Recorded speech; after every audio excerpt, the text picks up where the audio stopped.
नमस्कार, मैं हूं प्रवेश गौतम। मास्क पहनना आपको पसंद है? शायद नहीं। कोरोना महामारी है, फिर भी नहीं। पर क्या आपको पता है कोरोना के पहले भी हिंदुस्तान में लोग मास्क पहन के घूमते थे? दिल्ली में एक मॉल में तो शुद्ध ऑक्सीजन देने के लिए दुकान तक खोली गई थी, उसके कुछ चार्ज लिए जाते थे और आपको शुद्ध ऑक्सीजन दी जाती थी। शुद्ध ऑक्सीजन यानी शुद्ध हवा। मुझे तो ऐसा लग रहा है कि आने वाले समय में इस तरह की दुकानों की ज़रूरत संपूर्ण भारत देश में होगी। मैं भोपाल से हूँ, हो सकता है यहाँ भी हो। चौंकिए मत, यदि आप स्टार्टअप प्लान कर रहे हैं तो ये भी अच्छा आइडिया है, प्रयास करिए। आने वाला समय शायद वही है।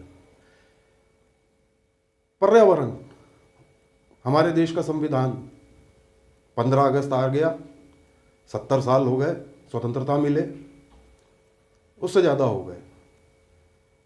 जब स्वतंत्रता मिली थी तो हम देशवासियों को एक मूलभूत अधिकार दिए गए थे, कुछ फंडामेंटल राइट हमारे संविधान में। उन्हीं में हमारे संविधान में आर्टिकल 51 में यानी 51 में उल्लेखित है कि देश के हर नागरिक को शुद्ध हवा और पानी का पूरा अधिकार है, यानी पर्यावरण शुद्ध रहना चाहिए। पर ऐसा लगता है कि नए भारत में नई सरकार को ये अधिकार पसंद नहीं आ रहा है। चौंकियों में मैं नहीं कह रहा हूँ ये, पर केंद्रीय पर्यावरण एवं वन मंत्रालय द्वारा मार्च 2020 में जारी EIA ड्राफ्ट नोटिफिकेशन यानी environment impact assessment draft notification 2020 जारी किया गया, जिसकी मियाद अभी 11 अगस्त को खत्म हो गई। इस ड्राफ्ट नोटिफिकेशन में जो नियम कानून बताए गए या जो सुझाए गए हैं, जो आने वाले समय में हो सकता है कानून बन जाए, यदि वैसा होता है तो शायद हमारी शुद्ध हवा पानी की सोच या मांग बढ़ जाएगी, क्योंकि अब वो फ्री नहीं मिलेगा। युवाओं के लिए अच्छा मौका है, आत्मनिर्भर बनिए। इस ड्राफ्ट नोटिफिकेशन में बड़े खतरनाक पहलू दिए गए हैं, मैं एक एक करके उनकी बात करूंगा। आपको अच्छा लगे तो कमेंट बॉक्स में अपनी राय जरूर दें। पहला है अधिकार।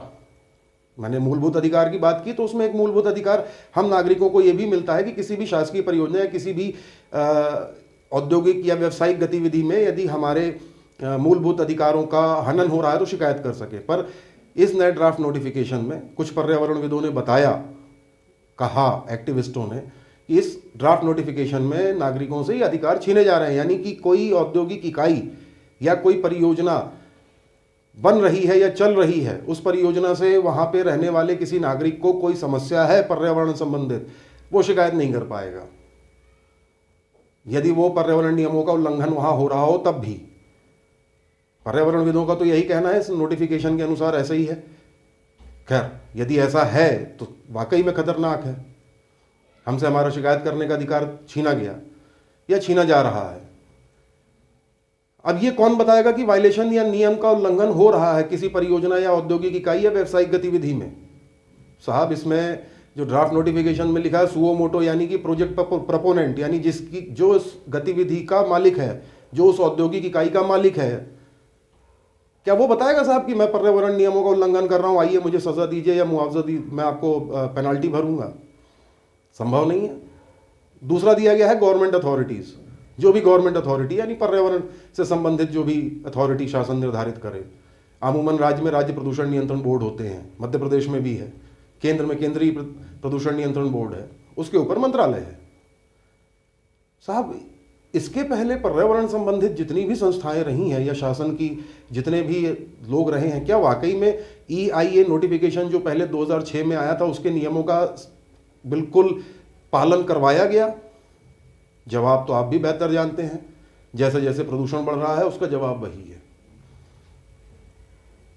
सोचने वाली बात है। लेकिन अब सवाल उठता है कि वायलेशन होगा तो कौन पकड़ेगा? सुओ मोटो तो कोई बताएगा नहीं मैं चोरी कर रहा हूं। हाँ, कभी कभार यदि कोई अधिकारी या कोई शासन का व्यक्ति देख ले और उसने उस पर एक्शन लेना चाहा तो एक्शन ले सकता है। लेकिन चौंकने वाली बात इसमें और भी है। यदि किसी संस्था द्वारा औद्योगिक गतिविधि करने के लिए पर्यावरण मंजूरी नहीं ली गई है और उसने काम शुरू कर दिया है तो उसके बाद उस पर कुछ होगा नहीं। जो शासन है, इस ड्राफ्ट नोटिफिकेशन में कहा गया कि शासन उसकी फाइंडिंग करेगा। क्या उस स्थान पे उस तरह की औद्योगिक इकाई या व्यावसायिक गतिविधि का संचालन किया जा सकता था? यदि हाँ है तो थोड़ा बहुत जुर्माना लगा के उसको परमिशन दे दी जाएगी, बस। जेब में पैसा है तो आप बेधड़क सब कुछ करते जाइए। काहे का पर्यावरण, काहे के मूलभूत अधिकार। इस ड्राफ्ट नोटिफिकेशन के अनुसार तो मुझे तो ऐसा ही लगता है, मेरा आकलन यही है। और बाद में उसको जब परमिशन दे दी जाएगी तो वो तो राजा है, जैसे नगर निगमों में होता है। आप कोई भी निर्माण कर लीजिए, बाद में जाके कंपाउंडिंग करा लीजिए फ्री, और नहीं तो शासन है ही है। जब चुनाव का टाइम आएगा तो उसको अवैध कॉलोनियों को जैसे वैध करने के प्रपोजल आ गए, वैसे ही इसमें भी कुछ हो जाएगा। इसके बाद जो दूसरा एक चौंकाने वाला तथ्य मुझे लगता है वह यह है कि इस पे एरिया के हिसाब से निर्धारण होगा कि कौन उसको पर्यावरण मंजूरी देगा। जिला स्तरीय डैक कमेटी, राज्य स्तरीय सिया कमेटी या केंद्रीय मंत्रालय।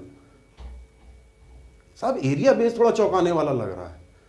उदाहरण दे देता हूं, मान लीजिए 2 हेक्टेयर में 2 खदानें संचालित हो रही हैं। एक खदान साल में 50,000 मीट्रिक टन का खनन कर रही है, जो भी वहां पे मिनरल है।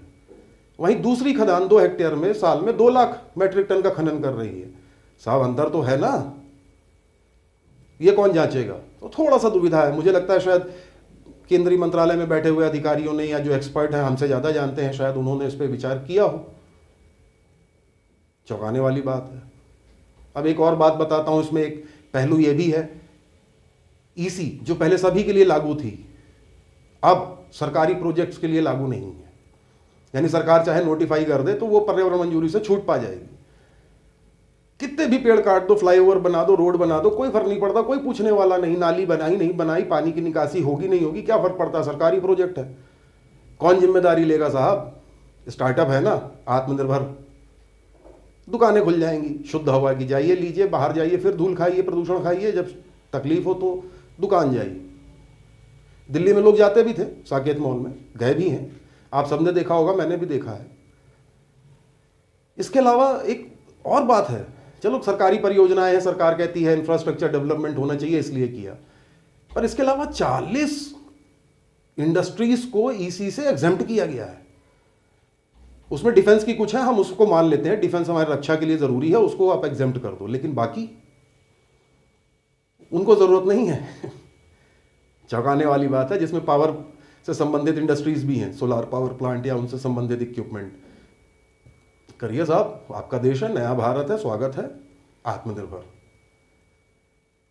एक और पहलू है जो आपको हमको समझना होगा। पहले किसी भी औद्योगिक इकाई की स्थापना के लिए जिसको ईसी चाहिए होती थी, एक पब्लिक हियरिंग की प्रोसेस थी, यानी जन सुनवाई। उस क्षेत्र के आसपास के लोगों को बुलाया जाता था, बताया जाता था कि आप आइए, हम यहाँ ये औद्योगिक इकाई लगा रहे हैं, इसके बारे में आपको कोई आपत्ति है तो बताइए। इसकी समय सीमा कम कर दी गई है। पहले 30 दिन का समय दिया जाता था, 20 दिन कर दिया गया। खैर, जहाँ औद्योगिक इकाइयाँ लगती हैं वहाँ ज़्यादातर गांव वाले लोग होते हैं, उनको फर्क नहीं पड़ता, या पड़ता भी है तो शायद उनकी आवाज़ कोई सुनता नहीं है। एक और अजीब सी बात है, पहले से संचालित कोई इकाई, औद्योगिक इकाई या कोई भी व्यावसायिक गतिविधि जो ए कैटेगरी या B1 में आती है, वो अपना एक्सपेंशन करती है, और वो एक्सपेंशन उसकी अभी की कैपेसिटी से 50% से ज़्यादा नहीं है। उदाहरण के लिए, यदि किसी यूनिट औद्योगिक इकाई का प्रोडक्शन 100 मैट्रिक टन है उदाहरण के लिए, और वो 25 मैट्रिक टन और बढ़ाना चाहती है, तो उसको दोबारा जनसुनवाई नहीं करनी होगी। मशीनें लगा लो साहब, धुआं छोड़ दो, कोई दिक्कत नहीं, पानी भी निकलेगा, नदियों में डाल दो, कौन पूछ रहा है ऐसा। अब एक चीज़ और, वो भी और चौंकाने वाली है, पता नहीं हमारे अधिकारियों को क्या लगा, वैलिडिटी एक्सटेंशन। यानी कि पहले ईसी की जो मान्यताएं, जो मंजूरी मिलती थी, उसकी एक समय सीमा थी, उसके बाद दोबारा अप्लाई करना पड़ता था। हर शासन की मंजूरी की एक समय सीमा होती है, 5 साल 10 साल, इसमें बढ़ा दी गई। कई फैक्टर में 30 से 50 साल कर दी गई, कहीं 5 से 15 साल कर दी गई। मतलब एक बार ले लिया फ्री, फिर जो करना हो करिए। हालांकि ये ड्राफ्ट नोटिफिकेशन है, अभी कानून नहीं बना है। हमारे कुछ पर्यावरणविद, एक्टिविस्ट, जागरूक नागरिकों ने इस पे आपत्तियां दर्ज करवाई हैं। देखना यह होगा कि आने वाले समय में हमारी केंद्र सरकार इन आपत्तियों पे कितना काम करती है। कहीं किसी ने बात कही थी शंघाई बनाएंगे। शंघाई बने नहीं बने, पर चीन में कई शहर गैस चैम्बर बन गए हैं। यदि इस ड्राफ्ट नोटिफिकेशन पे अमल किया जाता है पूरा का पूरा, तो निश्चित तौर पे हम और आप गैस चैम्बर में रहने के लिए मजबूर होंगे। हो सकता है आज नहीं, 10 साल बाद। शुरुआत हो चुकी है। खैर स्टार्टअप्स तो है ही हैं, एमएसएमई में रजिस्ट्रेशन कराइए, अच्छा मौका है उन युवाओं के लिए जो कोई उद्योग लगाना चाहते हैं। शुद्ध हवा के चैम्बर बनवाइए। आने वाले समय में प्रदूषण जब बढ़ेगा तो चीज़ें सामने आएंगी, आपका धंधा अच्छा चलेगा। धन्यवाद। मैं प्रवेश गौतम।